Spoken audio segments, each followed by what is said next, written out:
¿Qué tal? Bueno, seguimos con nuestros postulados ahora de ecuaciones constitutivas para tratar de cerrar el sistema, ¿ok? Y para tratar de tomar en cuenta que distintos materiales producen distintos movimientos y distinta respuesta al estrés en fluidos, en dinámica de cuerpos continuos en general, ¿no? Entonces establecimos el concepto, de hecho es un postulado de un proceso termodinámico físicamente admisible, que es el que tiene un campo de temperatura positivo, tiene un campo de temperatura positivo y satisface la ecuación, la desigualdad de Clausius-Duhem, que es la segunda ley de la termodinámica. ¿Sabe? Eso es muy importante porque, fíjense, ya hablamos de ecuaciones constitutivas. Quedamos que en la ecuación de la energía lo único que nos importa es la E. Si tú escoges como variables termodinámicas independientes ρ y θ, entonces a ti, en tu modelo, te tienen que dar la energía interna en función de ρ y θ. Y lo que vas a determinar es ρ y θ, ¿no? Entonces yo, por ejemplo, les podría decir, a ver, ustedes me van a trabajar la energía, me van a resolver Navier-Stokes, las ecuaciones de los fluidos, que todavía no le he dado nombre, para un fluido que satisface que un medio de ρ cuadrada más un medio de θ cuadrada tiene esto. Entonces ustedes lo meten, esto en la ecuación para la energía, para el balance de energía. Lo meten, ¿ok? Y si se acuerdan, en algún momento hay que derivar respecto al tiempo. ¿Eso qué quiere decir? Que esto es una ecuación para la energía, para la temperatura. No va a ser para ρ, porque ρ ya tiene ecuación. Cuando calculen ρt, pues simplemente escriben ρt, despejan ρt de la ecuación de la continuidad y ya estuvo. Entonces en sí esto es una ecuación para la temperatura. Entonces, ¿qué quiere decir? Que yo haya postulado que un proceso termodinámico admisible satisfaga desigualdad de Clausius-Duhem y tenga un campo de temperatura positivo. Quiere decir que cuando ustedes resuelvan Navier-Stokes en particular deben probar que la solución, la temperatura, es positiva. Y eso es algo formidable, porque ¿cuándo se han preguntado eso? En sus cursos básicos de ecuaciones ordinarias jamás les dijeron demuestra o encuentra la solución y asegura que es positiva, salvo que hayan visto principios del máximo o algo así. Pero si han visto algo así como principios del máximo, saben que se necesitan varias condiciones para asegurar eso. Pues son requisitos que no son triviales, y que se vuelven formidables a la hora de tratar la ecuación. ¿Va? Entonces ahí viene otro postulado que se llama el principio de objetividad o principio del material marco invariante.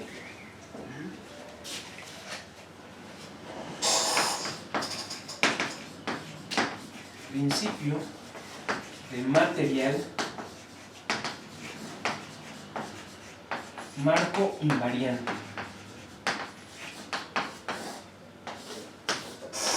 ¿Ok? Entonces, de entrada, un poco de contexto. Podemos describir un cambio del sistema de referencia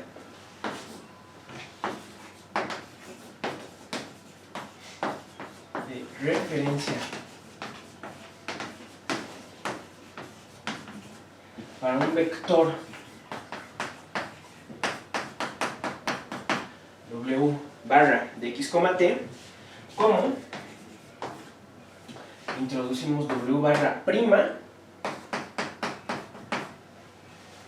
de x, t como una matriz A de t, W barra de x, t más un vector C barra de t. Esto es para todo x en gamma y todo t mayor o igual a 0. Esto va a ser para alguna matriz, vamos a poner doble barra, para alguna matriz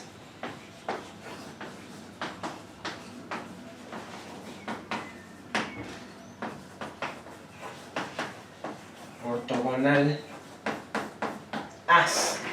¿Ok? Entonces, ¿qué es lo que significa este cambio de coordenadas? Es una rotación, porque es una matriz ortogonal, seguida de una traslación, ¿no? Entonces este cambio de coordenadas es una transformación rígida.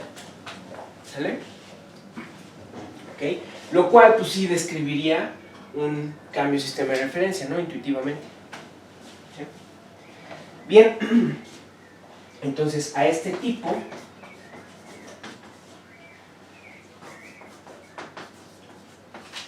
de cambio de coordenadas se les llama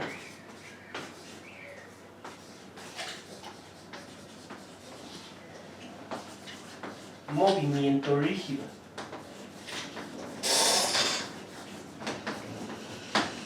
¿Sale? ¿Okay? Porque rota y traslada. No le hace nada, no deforma el cuerpo, nada más lo rota y lo traslada. Punto. ¿Sí? Entonces, definición 13. Dos movimientos phi y phi asterisco que van de omega cruz 0 infinito en R3 de un cuerpo continuo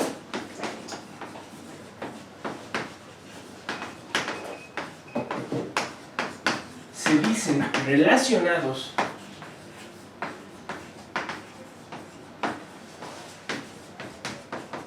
por un cuerpo continuo,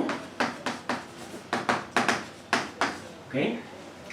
Perdón, por un cuerpo continuo, por un movimiento rígido, por un movimiento rígido, si phi asterisco de x, t se puede escribir como una matriz ortogonal, ¿ok? De phi x, t más c de t para toda x en omega y t mayor o igual a 0. Y esto es para alguna rotación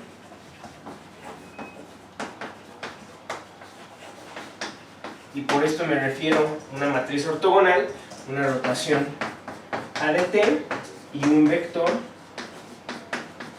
c de t. ¿Sale? Entonces, ¿qué quiere decir? Que, acuérdense, ¿qué significa el movimiento, el mapeo de flujo? ¿Sí? Dos movimientos, acuérdense que son los mapeos de flujo. Ajá.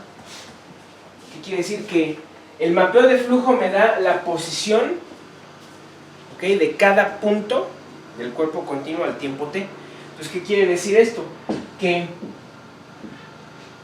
dos movimientos, o en este caso, en cuanto al cuerpo continuo, si sus movimientos están relacionados de esta manera, eso quiere decir que un cuerpo continuo, ¿okay?, y otro no son más que una rotación y traslación uno del otro. ¿Sí? Eso pasa cuando sus mapeos de flujo pues están relacionados así. ¿Okay? Bien, entonces, con notación que ya he hecho, pero para cualquier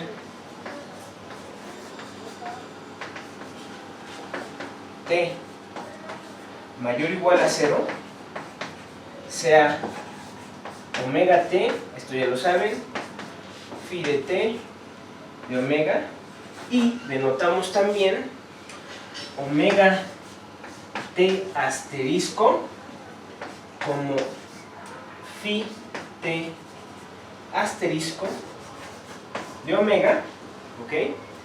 Y sea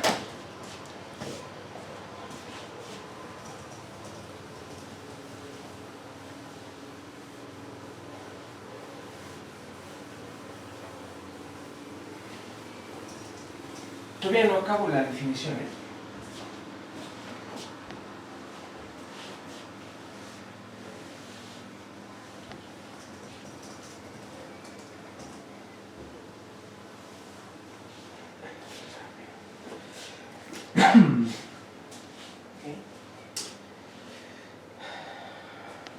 Y sea g de t, que va de omega t en omega t asterisco, el movimiento rígido dado por g sub t de x pico, ¿okay?, igual a g de x pico, t, igual a la matriz A de t con x pico más c de t. ¿Sale? O sea, entonces, phi de x pico, t, un campo escalar, ¿ok? W de x pico, t, un campo vectorial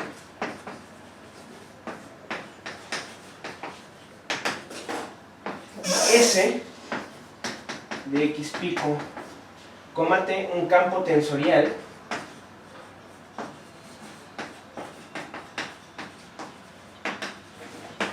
de segundo orden. Ya lo conocen.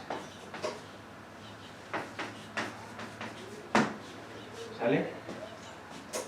Más aún,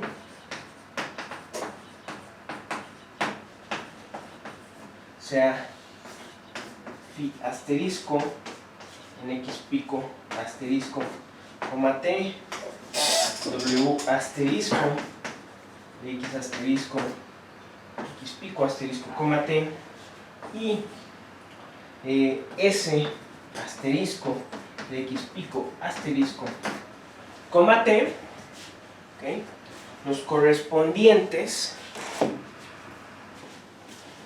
campos asociados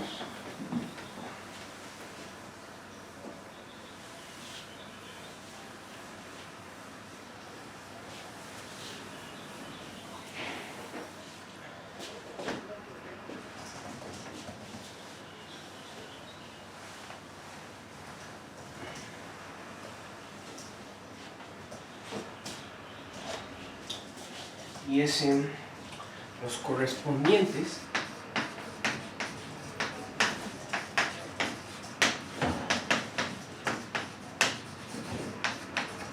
campos asociados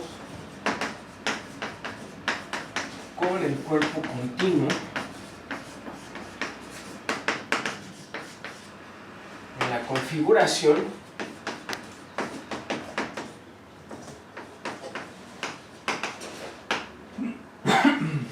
omega t asterisco, cuyos puntos se denotan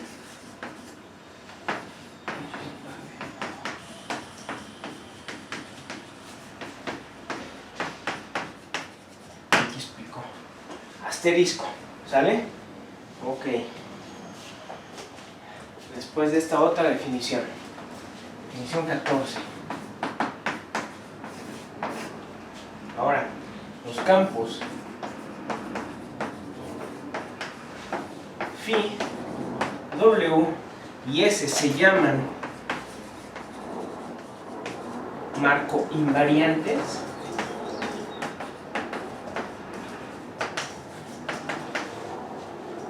u objetivos si para todos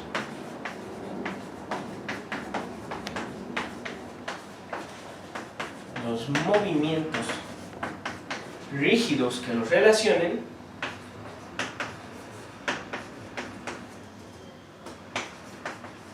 que los relacionen, y estos movimientos rígidos los denoto con g de t, van de b de t en b de t asterisco.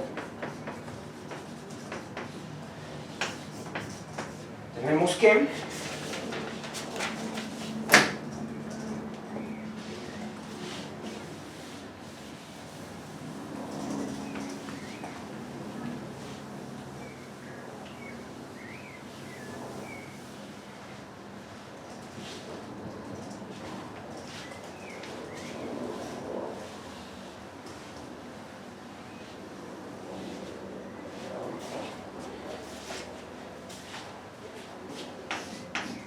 phi asterisco de x pico asterisco, coma t, es phi de x pico, coma t.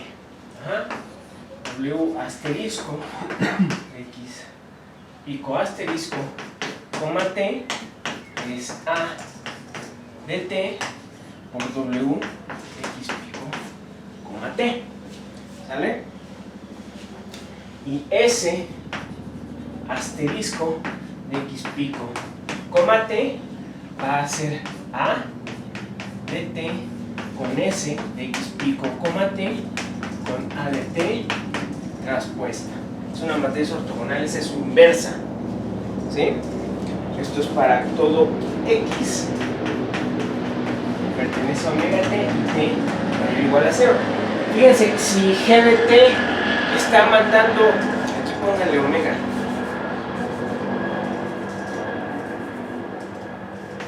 t y omega t asterisco.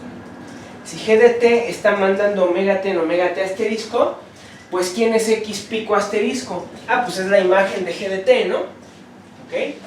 Entonces, aquí x pico asterisco es g de x, t, que ya saben que es a de t x pico más c de t. Ajá. Entonces, ¿cuál es el significado de la definición 14? ¿Por qué decimos que son invariantes, material barco invariantes o son objetivos? Fíjense lo que me están diciendo. Vean, me están diciendo, si tú te posicionas aquí, si estás en el otro sistema de referencia, la fórmula, la forma de phi es exactamente la misma. ¿Sí? Es exactamente la misma. ¿Sale? Lo mismo acá, si tú te posicionas en el nuevo sistema de referencia, la posición o la forma de W es la misma, salvo una rotación. Nada más eso. ¿Ok? Y esta está intentando decir lo mismo, ¿no? Me está diciendo que los tensores deben ser similares. ¿Sí? ¿Ok? ¿Por qué es importante esto? Porque debe haber, en física debe haber cosas que deben ser material marco invariantes. Por ejemplo, la densidad. No importa la densidad del agua, si ustedes están en un laboratorio, la densidad del agua es la misma a que si la están midiendo ustedes enfrente o la están midiendo, no sé, algo, la están midiendo desde otro sistema de referencia, ¿no? La están midiendo desde el techo, lo que sea. Ajá. La densidad del agua es la misma, es independiente de dónde estés tú parado y cómo te muevas. ¿Ok? La temperatura lo mismo, la temperatura es independiente del sistema de referencia, es decir, esas son propiedades de los materiales. No es cierto que la velocidad es la misma independientemente del sistema de referencia, eso sí no es cierto, ¿no? ¿Ok? Entonces, esto nos lleva a un siguiente postulado, que es el postulado de objetividad o el postulado de material marco invariante. Debe haber cantidades en las ecuaciones de movimiento que deben ser independientes del sistema de referencia. Entonces, en particular, ¿qué? Pues deben ser, la densidad debe ser independiente, la energía interna también, es una propiedad del material, de la sustancia de la que está hecho el cuerpo continuo.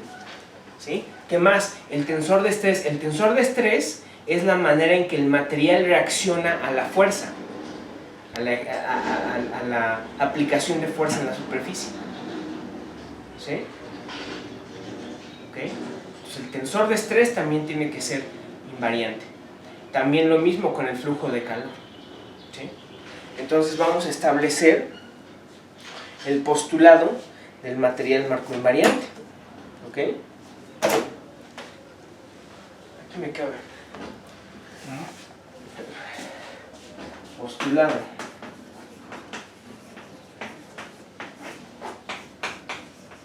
el material marco invariante, o también se llama postulado de objetividad. La densidad de masa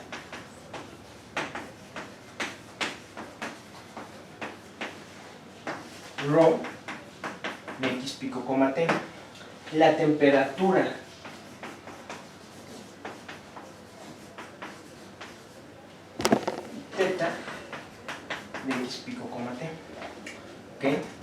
la entropía por unidad de masa.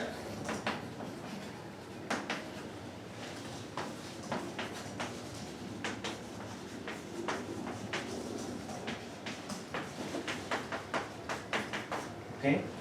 La energía interna por unidad de masa también.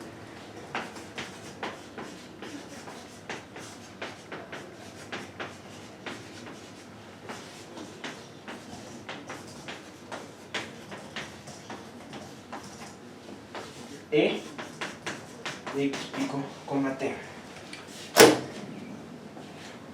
El tensor de estrés y el flujo de calor. Todos deben ser material marco invariantes.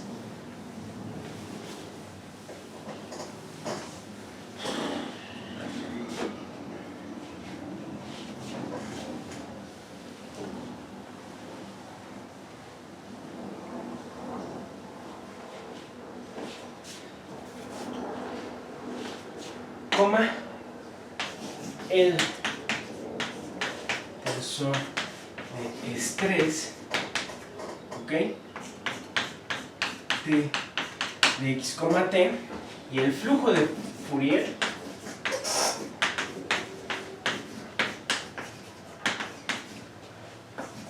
Q de X pico, T, son